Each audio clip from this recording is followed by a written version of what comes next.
Wait, that's happened? Boston City sank in syrup? History is full of strange but true stories that sound like satire written before anyone understood the concept of safety regulations. On a cold January afternoon in 1919, Boston was going about its business, unaware that the city was about to be attacked by syrup, not metaphorically, not symbolically, literally. In the North End, near the waterfront, a massive steel tank stood quietly, filled with more than 2 million gallons of molasses. It had been there for years, part of the city's industrial background noise, storing thick brown syrup used to make rum and industrial alcohol. People walked past it every day. Kids even collected leaked molasses from its seams like free candy. No one imagined that. Within minutes, it would turn into one of the strangest disasters in American history. Shortly after noon, witnesses heard a deep metallic groan, followed by a sound some described as a machine gun, others as thunder. The tank ruptured, steel plates peeled apart, rivets shot through the air like bullets. And then the molasses came out, not slowly, not politely, but as a towering wave nearly 25 feet high.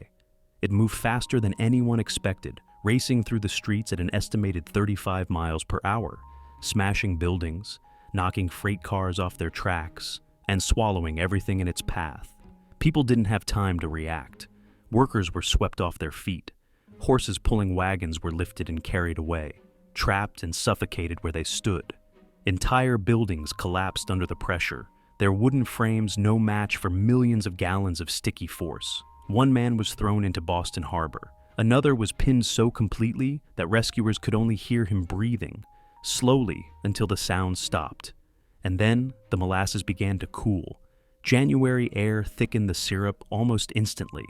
What had been a rushing wave turned into a deadly trap. Survivors described struggling as if caught in quicksand, every movement pulling them deeper. The more they fought, the harder it became to escape. Rescuers waded in, sometimes chest deep, using planks, ropes, and brute force to pull people free. Firefighters, police officers, soldiers, and volunteers worked for days, their boots glued to the ground, their clothes hardened into stiff brown shells. By the time it was over, 21 people were dead and more than 150 injured. The neighborhood was destroyed. The smell lingered for weeks. Molasses coated everything: buildings, streets, furniture, even the harbor itself, turning the water brown. Locals joked darkly that on hot days, years later, the city still smelled sweet, but for those who lived through it, there was nothing funny about it. The question everyone asked was simple: how could this happen? The answer was negligence, wrapped in haste and greed. The tank had been built quickly during World War I to meet demand for industrial alcohol. It was never properly tested. It leaked constantly. Instead of fixing it, the company painted it brown to hide the drips. Engineers had raised concerns. They were ignored. When temperatures rose suddenly after a cold spell, the molasses inside expanded, fermentation increased pressure, and the tank finally failed. What followed was one of the largest and strangest lawsuits of its time.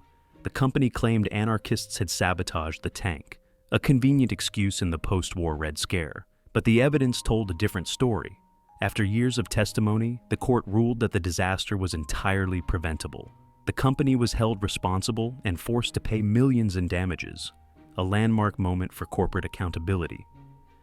The Great Molasses Flood didn't just change Boston streets. It changed how America thought about safety, engineering, and responsibility. Regulations tightened. Inspections became mandatory. Quiet warnings could no longer be ignored, simply because fixing a problem cost money. History is full of disasters we expect: earthquakes, explosions, floods of water. But once in Boston, a city drowned in sugar. And that is why, more than a century later, the Great Molasses Flood remains one of the strangest reminders that sometimes the most harmless things can become deadly when ignored, underestimated, and left to burst. If you enjoyed this strange piece of history, give it a like and don't forget to subscribe for more.